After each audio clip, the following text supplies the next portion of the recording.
I'm Alex Desnick, and this is the Taste of the Northwest.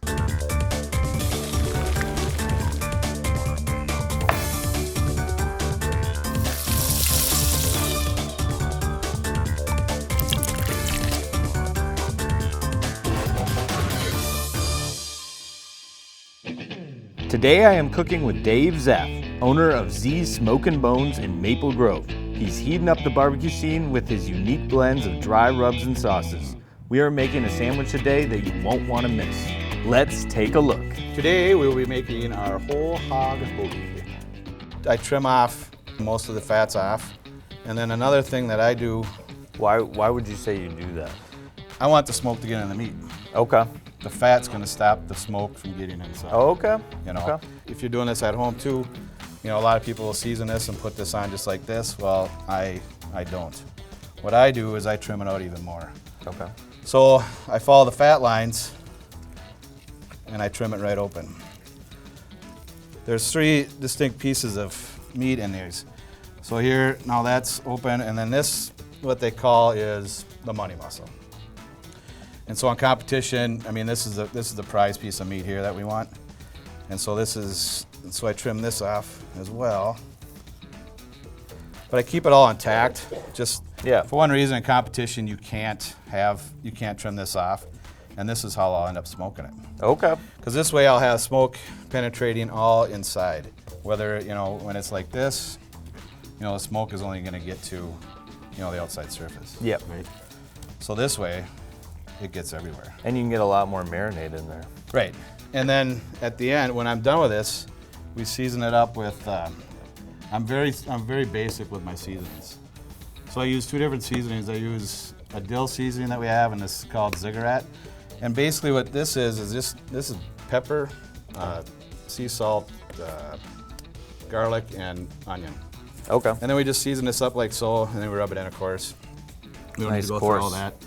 Yeah, it's really nice and coarse, and then we do the same thing with the C, or the Daffy Dill. And then what I do is, when we're done with it, it ends up like this. Okay. So then you can see the marinade's in everywhere. Yeah. I mean, I marinate it with, you know, a little juice that we have too. How long do you marinate it? This will be about 24 hours, if not more. Okay.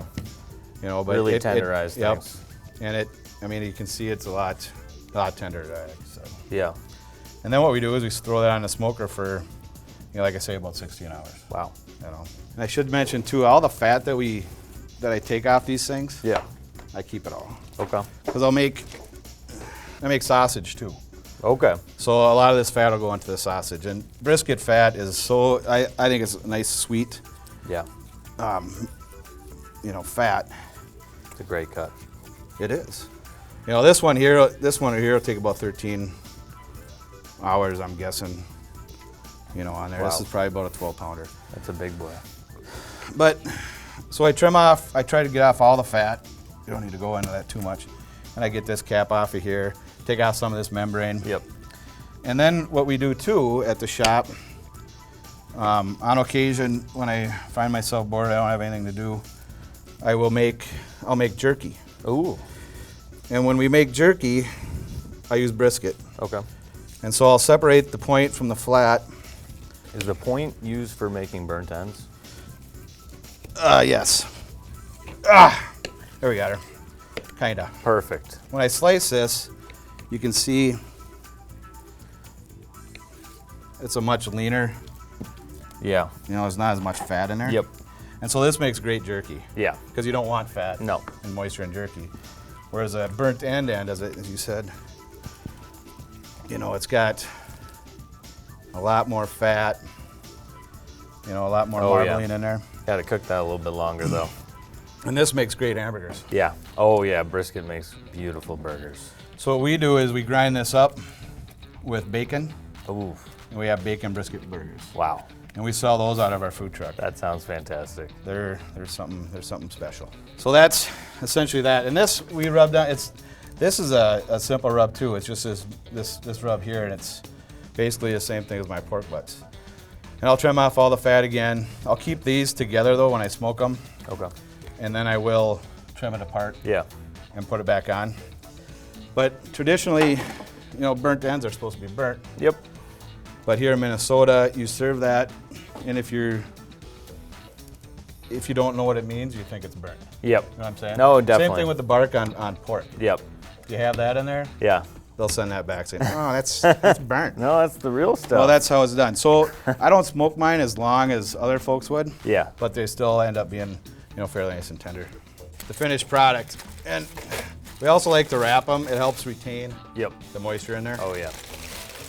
So Wow. then it's all intact.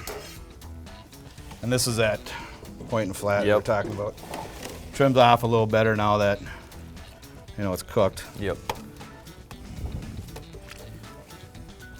And then what we do is this is now here's the burnt end. This is a point. Yep.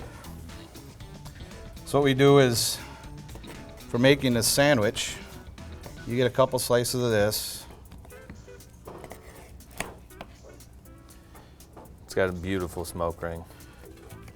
I think so. I don't know how that happens. Just a A little bit of magic. magic and that little elves or something. All right. Slide around a little bit. So we start with a ciabatta roll, and then I put on, a couple slices of this brisket, Nice and thick cut. like so, like that. And then we got our mac and cheese, which was made down below there. Yeah. What kind And of we, cheeses we got?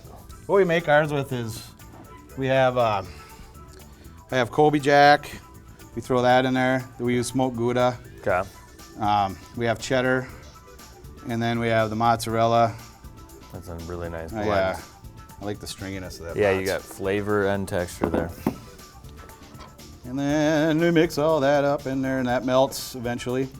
And then our seasoning that we use for our mac is our garlic red bell. Okay. And we put that in there, and it adds a little heat to it along with the garlic.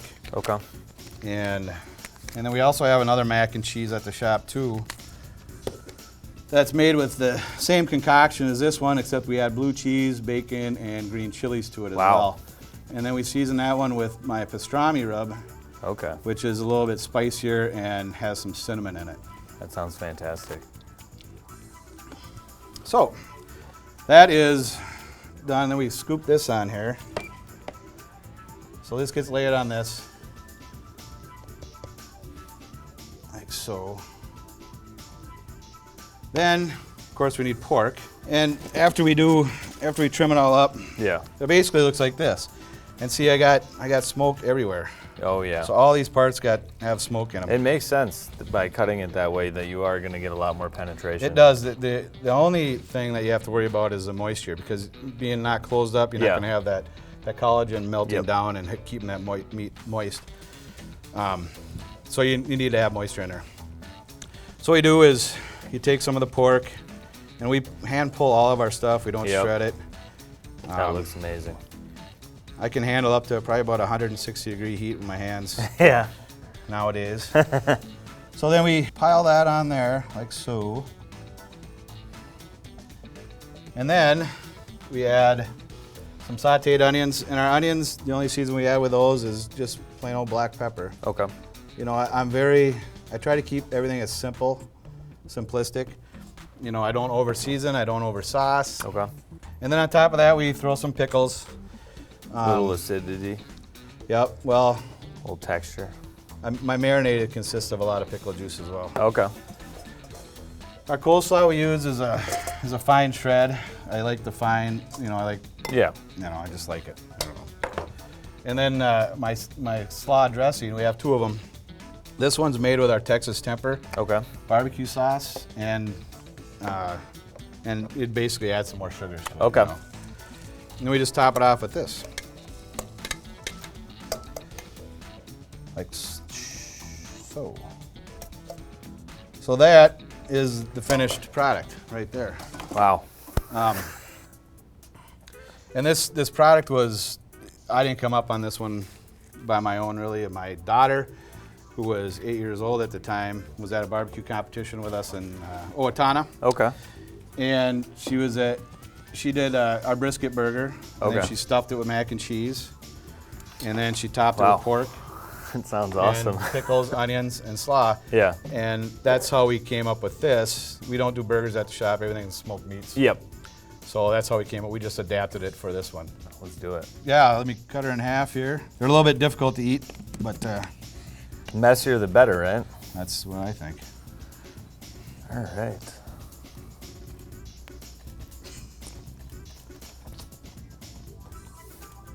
Not bad, huh?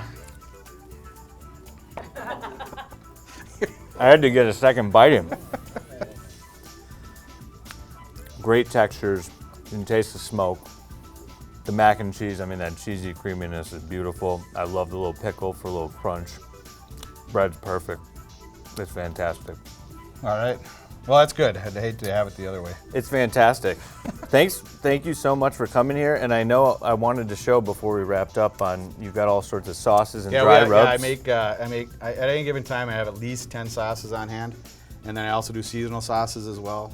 What are some of your favorites? Peanut butter, white one is one of my favorites too. It's got a horseradish. Wasabi is another nice one. And I just finished a blueberry sauce this last week, so I really like that one. It's really sweet. You wouldn't expect it, but it's a nice sauce. And you mix it with the peanut butter barbecue. Wow. You got a heck of a sandwich. That's great. And we also have a whole line of seasonings too that we have that's mixed up by a buddy of mine up at Midwest Rubs. So, well, thanks. Thanks for being here. You bet. And this was Taste of the Northwest, and we will see you next time.